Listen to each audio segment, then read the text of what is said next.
YouTube, what's up? Um, there's gonna be a string of videos coming out about me reacting to SCP stuff because I don't know why not. Okay, so if you guys are curious, you want to watch me play games and do stuff live. Follow my Twitch, link in the description. Okay, let's get into it.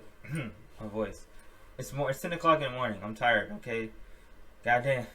Alright, I'm going by most popular. Most popular is the IKEA one. So we're gonna watch that one. Alright. You ready for this? Let's do it. This video features original stories based on and inspired by the SCP Foundation. Some details and accounts of events, people, and places have been dramatized in an attempt to explain the sometimes unexplainable. Nice.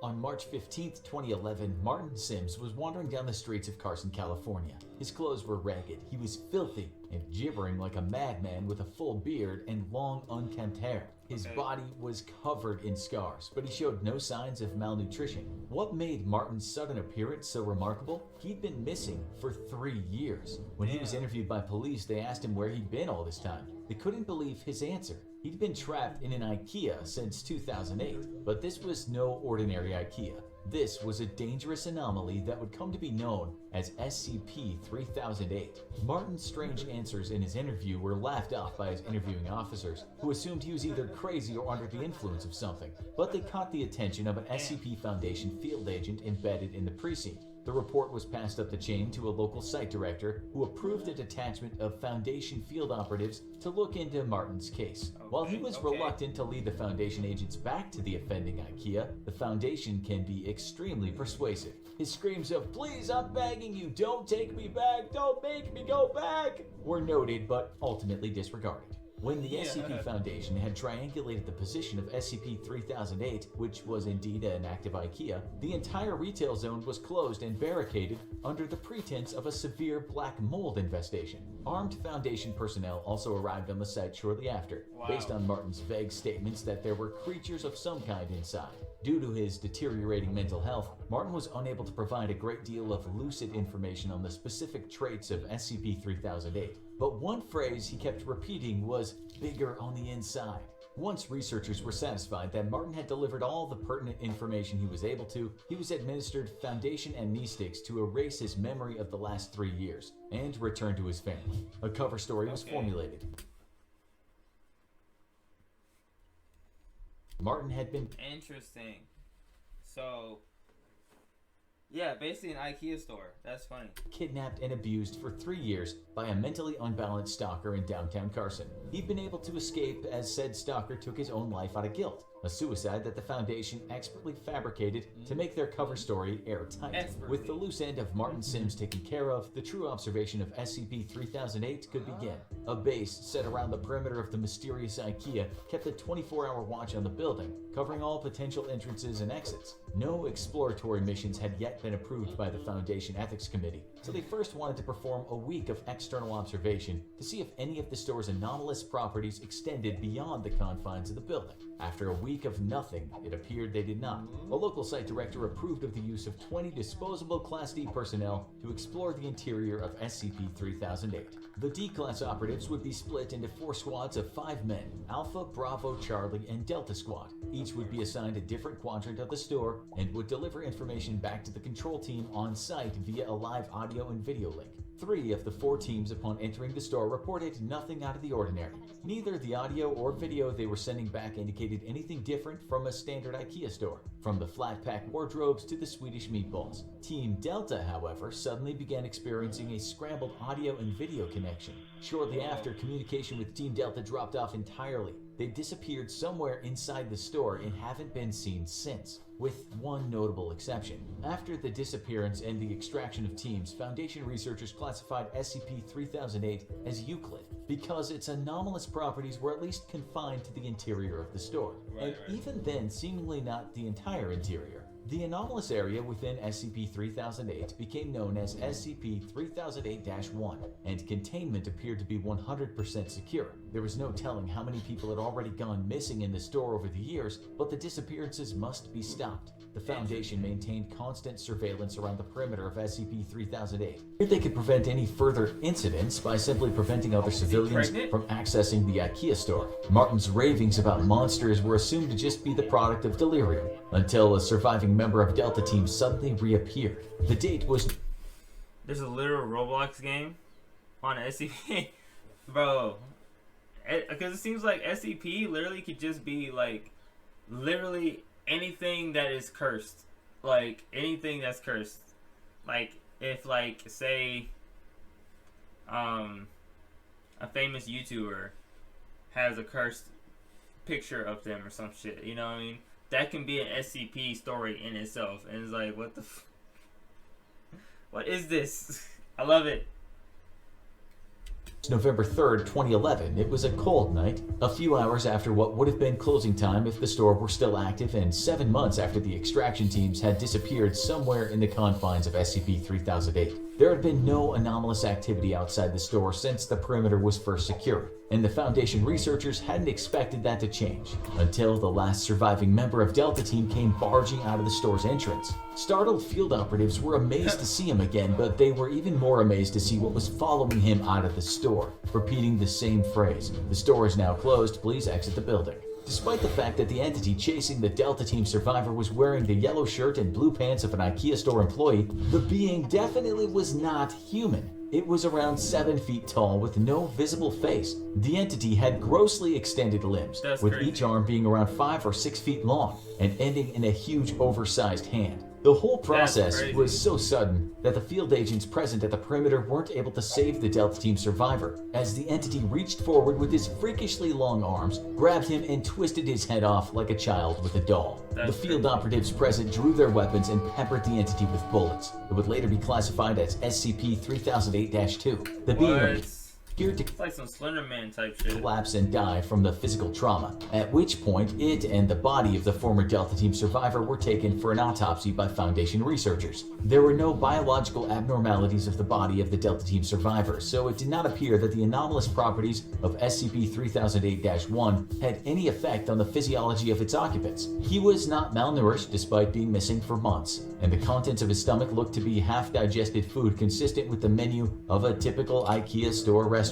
SCP-3008-2, on the other hand, raised a number of perplexing biological questions. The autopsy revealed that the creature's clothes were actually part of its body, like an additional layer of skin. The creature lacked blood or any kind of vascular system. Even stranger, the entity didn't appear to have bones or internal organs, not even a brain or nervous system. It was a being made entirely of skin all the way to its core. How it was able to move, or even live for that matter, remains a mystery. Though when you work for the SCP Foundation, you learn to accept that some things will always remain unexplained. One thing was certain though, Martin Sims was right about his monsters. After the incident with Delta Team, the Foundation deemed that sending manned explorations into the heart of SCP-3008 was too much of a liability, and planned a series of drone-based reconnaissance missions into the anomaly. The first of these drones experienced connection issues and failed when attempting to venture into the IKEA's anomalous zone. However, after a lengthy period of trial and error, the Foundation was able to establish a more secure connection with its drones, even when deep into the SCP-3008-1 anomalous zone.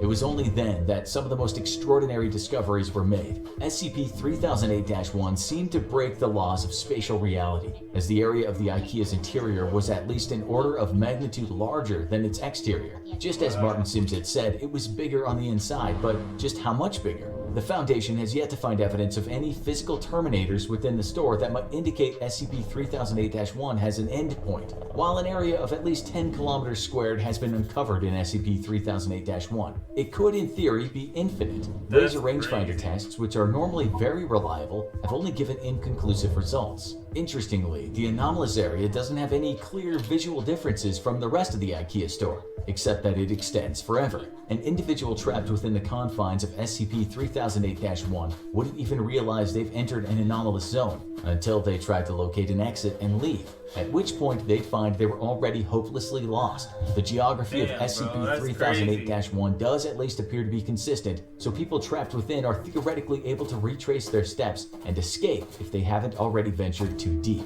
According to data collected during the drone reconnaissance missions, SCP-3008-2, of which there appear to be a vast population, would wander the stores aimlessly during the day. They are unresponsive to the drone's presence and did not appear to be aggressive. While the physical descriptions of these creatures could vary slightly, they all follow the same overall trend. Clothes consistent with an IKEA uniform, no face, either seemingly too tall or too short, and limbs that are grossly out of proportion with their bodies. As the Foundation began sending drones deeper into SCP-3008-1, they found another incredible discovery. There was an unknown population of humans trapped inside IKEA's anomalous zone, and these people had used the IKEA furniture around them to create entire settlements and towns within the store. There were several of these towns, all of which seemed to cohabitate peacefully. Even Foundation personnel found this development in their research to be truly extraordinary. Since SCP-3008 was first identified, there have been only 14 civilian escapes. Some had been trapped inside for months, others had been in there for years, some far longer than Martin's 3-year stint. While every one of these escapees has eventually been released back to their home, after a liberal application of amnestics and a proper cover story has been devised, the Foundation interviewed each of them extensively first. According to each of these escapees, the people trapped inside the IKEA have built an entirely new society across the various settlements. Contrary to the Lord of the Flies expectations of a group of people isolated and afraid, there's immense cooperation between the trapped civilians. The food in the several IKEA restaurants in SCP-3008-1 mysteriously replenishes while nobody's there, so there's no threat of starving. And the automatic turning on and off of the lights forms as a rudimentary kind of day and night cycle. Nighttime, however, is when things get dangerous, as the SCP-3008-2 entities, which are known to the people inside as the staff, become extremely hostile after dark. Aggressive hordes of the staff swarm the settlements at night, repeating, "This door is now closed, please exit the building." The civilians inside are usually able to repel these attacks with minimal casualties, but the constant war of attrition slowly wears down those inside. The bodies of the creatures also need to be removed from the area after each attack, as the presence of corpses or even parts of corpses has been known to heighten the ferocity of the next night's attack. During the day, the staff return to a docile and unresponsive state, though they'll still defend themselves violently if anyone dares to attack. Over the course of the interviews with the 14 escapees, Foundation researchers were able to... Bro, I'm never going to an IKEA again in my life. I'm never going into an IKEA. No, I'm good. I'm okay. I'm fine. I will order delivery. I mean, I don't need to go inside of an IKEA store, bro. What's the point? That's crazy. I'm good, fam.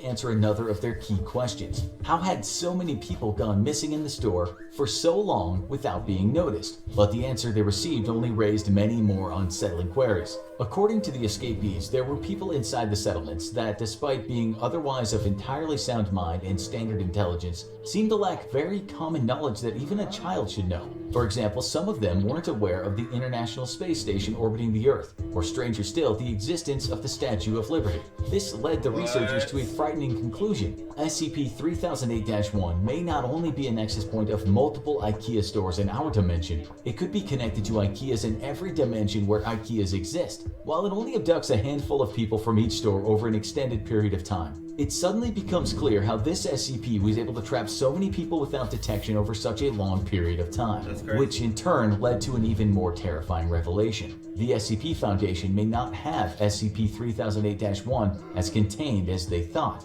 It might even be tucked away in an IKEA store somewhere near you, just waiting for you to visit. After all, there's always room for one more. I'm good, fam. I'm Gucci. See, that's why I said I'm not going into an SCP. I'm not going into an IKEA store, bro. I'm not. What's the point? What's the actual point of going into an IKEA store when you can literally get the shit delivered? Just get it delivered, bro. If you want a cool chair from IKEA, just get it delivered. Okay? I don't even think IKEA is even a real company at this point. I think it's made by aliens. Like, gotta be. Come on. Like, there's no... Nah, bro. Nah, bruh.